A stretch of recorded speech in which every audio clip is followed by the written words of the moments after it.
Quality ఉండాలి. అధికారం మన అండగా ఉంటుందనేది వాళ్ళు ఇప్పుడు విజయ్ వెంకటకృష్ణ సార్ ఒక క్వశ్చన్. గవర్నమెంట్ ఇవాళ ఇచ్చిన దాని వైట్ పేపర్లో నేను నా చేతిలో ఉన్నది అదే 2014-19 మధ్యలో గవర్నమెంట్ డెబిట్ 1,35,000 కోట్ల 106 1,35,106 గవర్నమెంట్ తెచ్చిన డెట్ 2014-19 మధ్యలో 2019-24 మధ్యలో 3,06,606 కోట్లు. సో రఫ్లీ దాదాపు మోర్ దాన్ 130% తేడా ఉంది. సో గవర్నమెంట్ ఇవాళ స్పష్టంగా 3,06,606 కోట్లు గత 5 ఏళ్లలో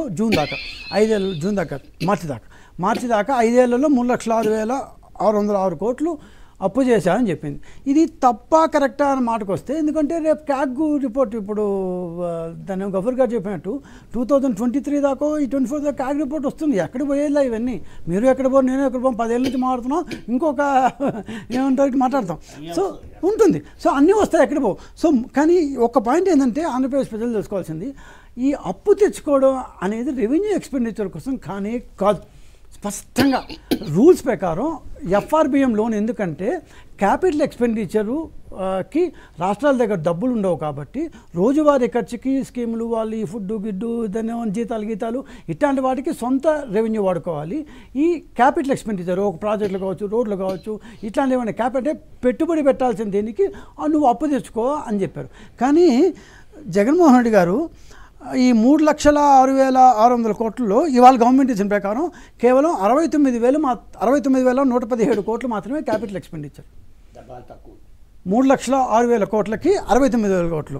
అదే టీడీపీ దీంట్లో 1,35,000 కోట్లకి 79,000 క్యాపిటల్ ఎక్స్పెండిచర్. అంటే మేము తీసుకున్న దీంట్లో 59% మేము క్యాపిటల్ ఎక్స్పెండిచర్ పెట్టుబడుల మీద పెడితే కేవలం 22.54% మాత్రమే తెచ్చుకున్న 3,06,606 కోట్లలో పెట్టుబడుల రూపంలో జగన్మోహన్ రెడ్డి పెట్టాడు. 22% మాత్రమే.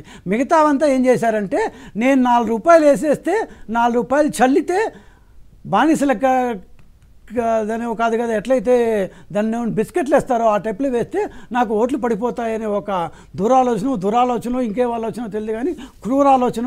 ఆ దీంతో తెచ్చిన డబ్బంతా సగం తిన్నారు, సగం ఖర్చు పెట్టారు. సో క్యాపిటల్ ఎక్స్పెండిచర్కి పెట్టాలి కదా, ఇది తప్పు కదా. ఒక ముఖ్యమంత్రిగా నువ్వు తప్పు చేసావు కదా. 80% ఆఫ్ ది అమౌంట్, నువ్వు అప్పులు తెచ్చిన అమౌంట్ని రెవెన్యూ ఎక్స్పెండిచర్, ఏ ఎకనామిక్స్లో ఓనామాలు తెచ్చినోడైనా what is capital expenditure, what is revenue expenditure, రోజువారీ ఖర్చుకి ఏం పెట్టకూడదు, దాని క్యాపిటల్ ఎక్స్పెండిచర్ పెట్టాలి. అప్పు తెచ్చుకుంది ఖర్చు పెట్టి వస్తుంటే అప్పు రేపు కట్టాలి కదా. ప్రతి నెల 2,700 కోట్ల రూపాయలు వడ్డీ కట్టాలి ఇప్పుడు మనం. సో ఇప్పుడు ఇవంతా చేసిన తర్వాత నాకేం సంబంధం లేదు, నేను 7 లక్షల కోట్ల అమాయకంగా చెప్తే, అది కనీసం అయిపోయిన తర్వాతన్నా కూడా మీరు ఆ మాత్రం మీకు ప్రాప్తకాలజ్ఞత కూడా లేకపోతే ఆంధ్రప్రదేశ్ కర్మ అంతే. రైట్.